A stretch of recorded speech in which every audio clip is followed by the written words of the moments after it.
Live from Fargo and serving you on TV, online, and on the go. This is Valley News Live at noon.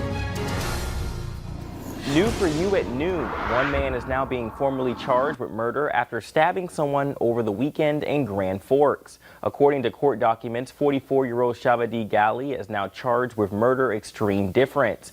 Gali is accused of stabbing 46-year-old Rand Munger on Sunday night at Valley Park Apartment in Grand Forks. Lieutenant Brett Johnson of the Grand Forks Police Department says Gali used a kitchen knife to stab Munger. According to police, the two were arguing over money. Court documents say Munger was pronounced dead around 2:30 Monday morning. Well, the weather felt cool again this morning, but it feels kind of pleasant now. Doesn't look pleasant, though. Is it expected to stay nice at all, or is it going to rain? Let's check in with meteorologist Lisa Green. Good afternoon. It's kind of been a little gloomy. We've been cool, and now the wind is starting to pick up, and there may even be some sprinkles out there. So all of the things that make for kind of a gloomy day have been happening since this morning. But there's some improvement going on out there we're going to talk about. First of all, you can see where we've had some sunshine. There's a big difference between Jamestown and Devil's Lake and what we're looking at over to the east. Almost 10-degree difference. It's warmer there. We've been seeing more sun. Grand Forks warming up too. We're at 67 degrees, at 61 in Fargo. And there are some places where we're starting to see more and more breaks in that cloud cover. And that will gradually move eastward. We'll see the wind pick up too. It's already happening. Northern Valley along the Canadian border, that's where we're more likely to see the showers. You can see some green on the map there, but maybe even some sprinkles around the Fargo-Moorhead and area and east under those clouds right now too.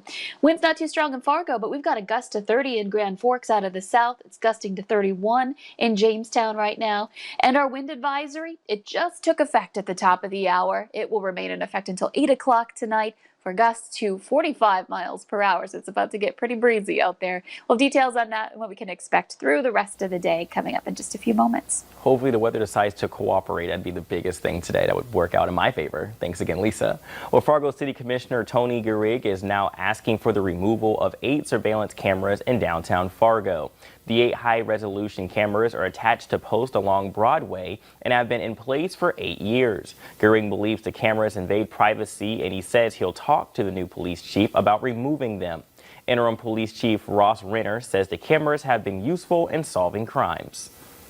Let's take a look at the COVID-19 numbers. In Minnesota, the Department of Health is reporting 502 confirmed cases of COVID-19, along with 6 new deaths linked to the illness. In total, over 1,800 deaths have been attributed to the disease. Over 68,000 people are listed as recovered.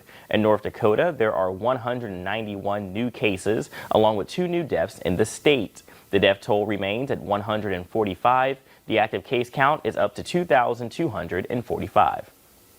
Students are adjusting in the midst of this pandemic, but despite strict rules and warning letters, COVID cases on campuses are still a growing concern. With outbreaks constantly popping up, officials are worried about increased spreading at schools and into the surrounding communities. Students are bringing back the virus back home.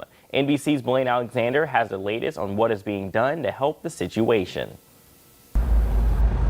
On campus after campus, it's becoming a tough reality. As the student population picks up, so do the COVID cases. This was just no surprise to me. While some schools have set aside areas for students to isolate on campus, others are closing completely and sending students back home where they could spread the virus. If children haven't already left home to go to college campuses, school administrators across the country should be thinking twice about should they get on those flights? Should they get into the car and come to campus?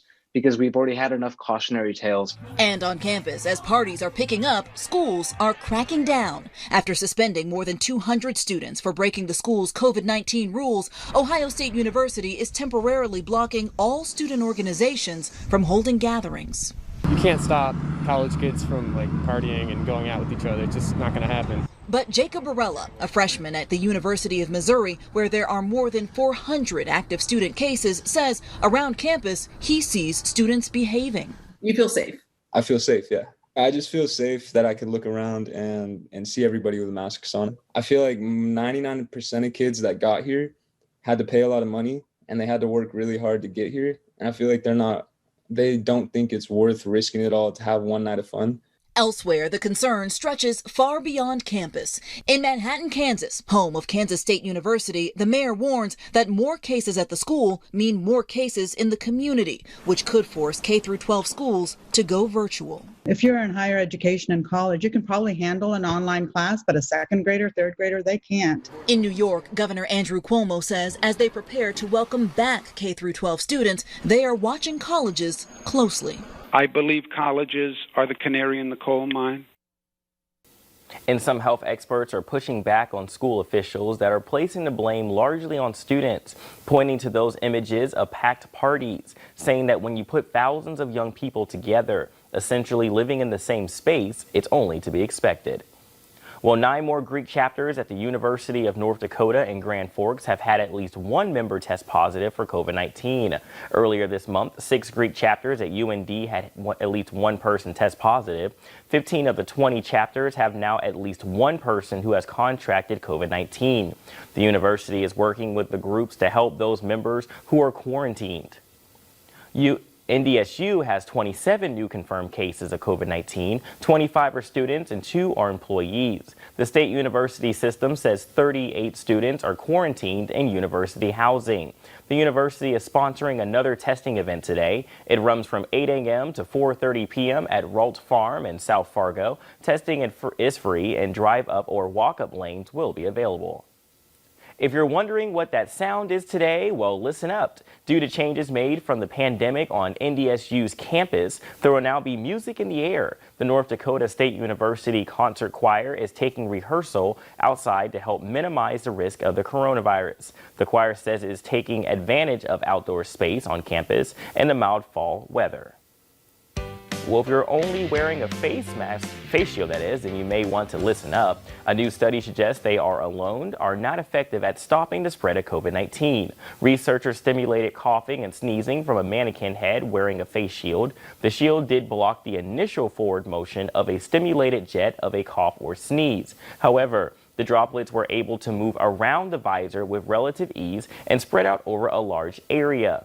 The scientists repeated the demonstration with an N95 rated face mask with a valve, and a large number of droplets were also able to pass through. Now, the experts say it may be preferable to use well-constructed, high-quality cloth or surgical masks that are of plain design. Well, for the rest of us, Delta and American are joining United in dropping change fees on domestic flights. Airlines are burning through cash as the pandemic hits air travel, which is about a third of what it was a year ago. Delta's move includes tickets for flights within the U.S., Puerto Rico, and the U.S. Virgin Islands. America's change also covered flights to Canada, Mexico, and the Caribbean. The new policies did not cover basic economy fares, but Delta, American, and United had already waived change fees on all tickets through the end of the year. NDSU says only 10,000 people will be allowed in the Fargo Dome as the Bison take on the Central Arkansas on October 3rd. The change is due to COVID guidelines and the game day procedures developed in a collaborative effort between the Fargo Dome, City of Fargo, Fargo Has Public Health, and North Dakota State University. And for more information, just head over to our VNL News app.